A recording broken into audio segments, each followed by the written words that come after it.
Hirap sabihin na there was a moment of realization where I thought, oh, ang galing ko pala mag-isip. Sobrang di ko pa mapaniwala.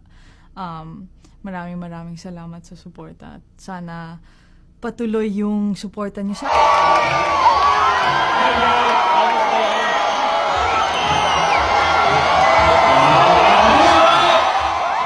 The tennis world has just witnessed something extraordinary, messy, electric, and impossible to ignore.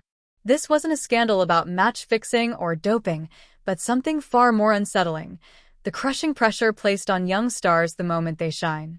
At the center of it all is Alexandria Eala, a 20-year-old from the Philippines who has become the focal point of a firestorm threatening to expose the sport's darkest habits.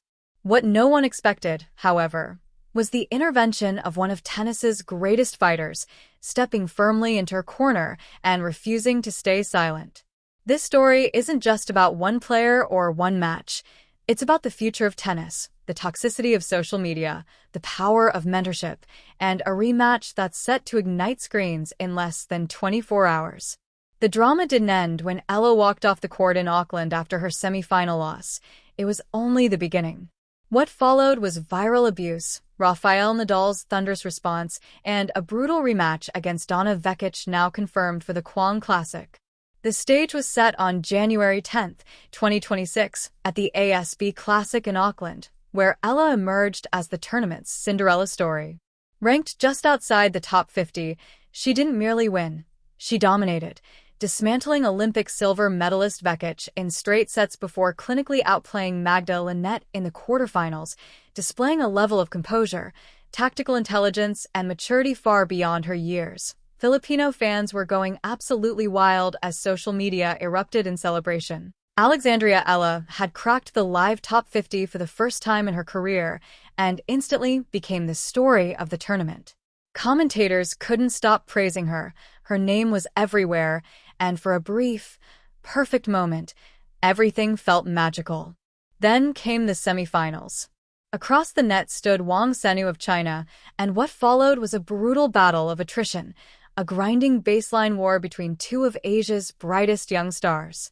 The margins were razor-thin, the intensity relentless, and neither player gave an inch. But on the day, Wang Senu was just a touch steadier in the biggest moments. Eala fought with everything she had, yet fell in a hard-fought loss to a quality opponent, the kind of defeat every player on tour experiences, from legends to journeymen. In a rational world, that would have been the end of the story. A breakthrough week, a semi-final run, a career-high ranking, and a confident move on to the next tournament. But this is the age of social media, where nuance dies and outrage thrives. Within minutes of the final point, the avalanche hit.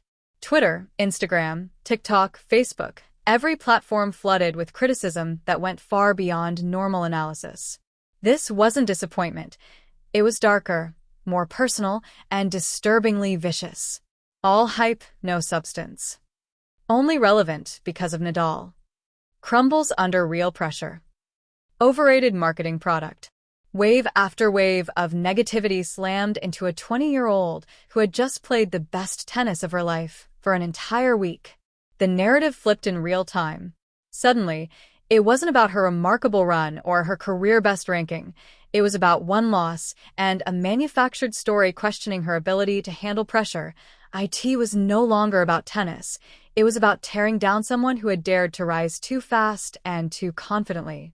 One especially vicious comment went viral and perfectly captured the hateful narrative. Eala is a Rafa Nadal Academy marketing product, not a champion. When real pressure hits, she folds every time. Wake up, people. The post racked up thousands of likes, hundreds of retweets, and spread across every major tennis forum, fueling a relentless pile-on. Fans who had been celebrating her just days earlier suddenly questioned her talent, her mentality, even her right to be mentioned among the sports elite. It was ugly and deeply unfair, and for a moment it seemed like Alexandria Eala might be buried under a tsunami of toxicity before she ever had the chance to respond. Then something happened that reminded everyone why Rafael Nadal isn't just one of the greatest champions tennis has ever seen, but one of its greatest leaders. Nadal, famously private and measured, rarely engages in controversy or social media battles, preferring to let his tennis and his academy speak for him. But this time was different. Seeing one of his protégés under attack, he decided enough was enough. Just hours after the match, he posted a direct, unfiltered message on his official accounts. A loss does not define a player's value. The way you rise again does. Tennis needs that spirit, not imposed stereotypes. Keep fighting, Eala. This wasn't a throwaway show of support. It was a deliberate statement from someone who has lived every version of that pressure. Nadal was speaking from 2 decades at the highest level, reminding the world, and Eala, that tennis is a long game, that one loss means nothing in the arc of a career, and that true champions are defined not by defeat, but by how they respond when everything is stacked against them. Nadal was talking about resilience, about character, about how you respond when things don't go your way, telling Eala that this moment, how she handles adversity right now, matters more than the match she lost. Then came the knockout line. Tennis needs that spirit, not imposed stereotypes. This was Nadal calling out the toxic culture head-on, directly confronting the lazy narratives that young players, especially young women from underrepresented regions, are mentally fragile, or that athletes trained at elite academies are manufactured products rather than real competitors. Using his immense platform, Nadal was effectively saying, "Enough. Stop the hate. This player has exactly the spirit tennis needs." The impact was immediate. Within 30 minutes, Eala responded, not with a long explanation or emotional defense, but by resharing Nadal's message with 3 simple words, loud and clear. "We move." That response said everything about her mentality. She heard her mentor, absorbed the message, and went straight back to work. No drama, no victimhood, just focus. The narrative shifted instantly. The conversation moved away from her loss and toward the power of mentorship, Nadal's leadership, and the broader toxicity of online sports culture. But tennis arguments aren't settled with words. They're settled with results, and fate had already written the perfect sequel. Donna Vekic's game plan tomorrow will be simple and ruthless. Serve big, return bigger, and seize control early. She can't allow Eala into long rallies where the Filipinos' consistency and court coverage thrive, so points must end in 4 or 5 shots, aggression pushed to the edge of recklessness.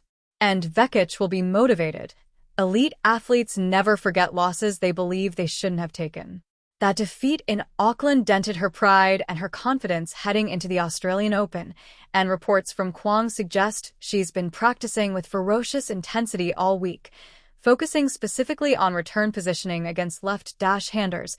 The central question heading into tomorrow's match is simple. Can Alexandra Eala weather the inevitable storm?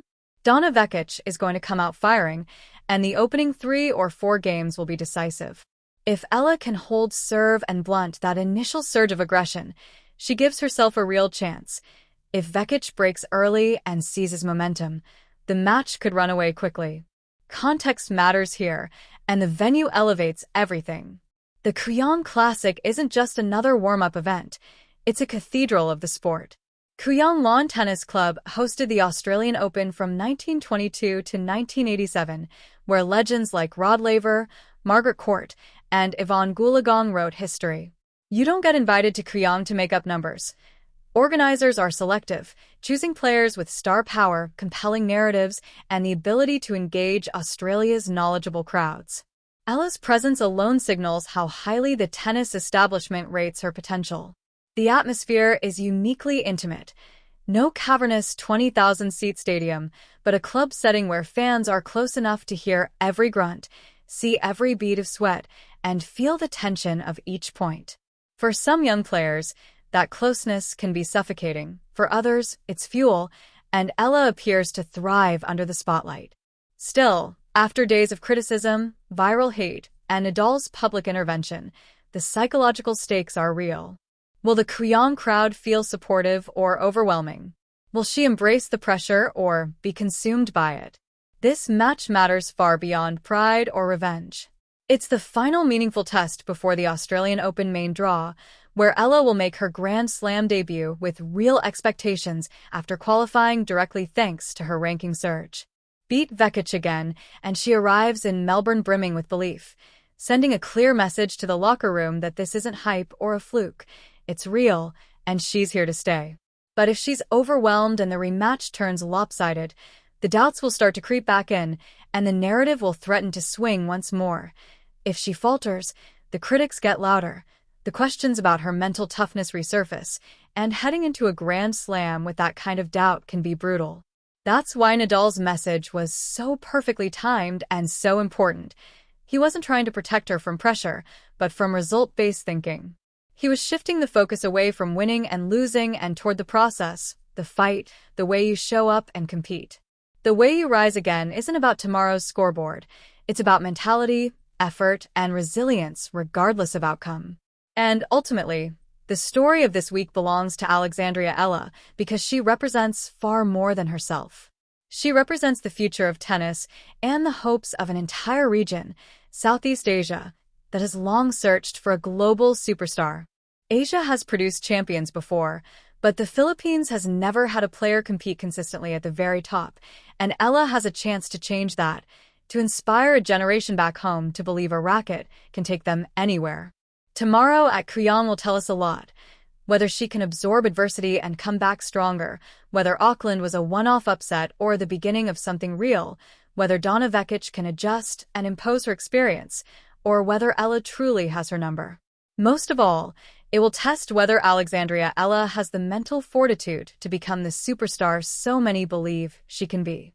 We'll be covering every point, with instant analysis, tactical breakdowns, and post-match reactions right here on Champions Tennis, because this is the kind of story we live for. The drama, the stakes, the human emotion behind competition. This isn't just about tennis. It's about character, resilience, silencing doubters, and making believers proud. Now I want to hear from you. Are you Team Eala, trusting in the spirit Nadal spoke about, or Team Vekic, backing experience and power to prevail? Was Nadal right to step in publicly, or did he add pressure to a young player still developing? Was the criticism fair or completely over the line? And what does this match mean for the future of Asian tennis? Drop your thoughts in the comments. Let's get a real conversation going. And while you're there, absolutely demolish that like button.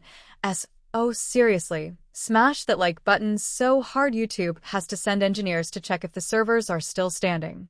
It helps the algorithm, it helps the channel grow, and it allows us to keep delivering this level of in-depth, passionate tennis coverage you won't find anywhere else. And if you haven't subscribed yet, what are you waiting for? You're already here, already invested. Hit that subscribe button and join the Champions Tennis family. We're one of the fastest growing tennis communities on YouTube for a reason. We don't sugarcoat, we don't push sanitized, corporate-approved takes. We give you the real story, the human drama, the moments that make tennis more than just a sport. Turn on notifications so you don't miss the post-match analysis dropping immediately after the final point tomorrow, because it's essential viewing. We'll break down exactly what happened, what it means, and where both players go from here. I'm your host, this is Champions Tennis, and I'll leave you with one final thought. Tennis is at its best when the stakes are personal, when matches matter beyond rankings and prize money, when real emotion is involved. That's what we have tomorrow. The game doesn't end at the handshake. It ends when we stop caring, and we're not doing that. We're staying right here, invested in this moment, ready for history, heartbreak, or maybe both. That's what being a tennis fan is all about, and I can't wait to experience it with you. Stay passionate, stay engaged, and I'll see you tomorrow with all the fallout from what promises to be an unforgettable match. Peace.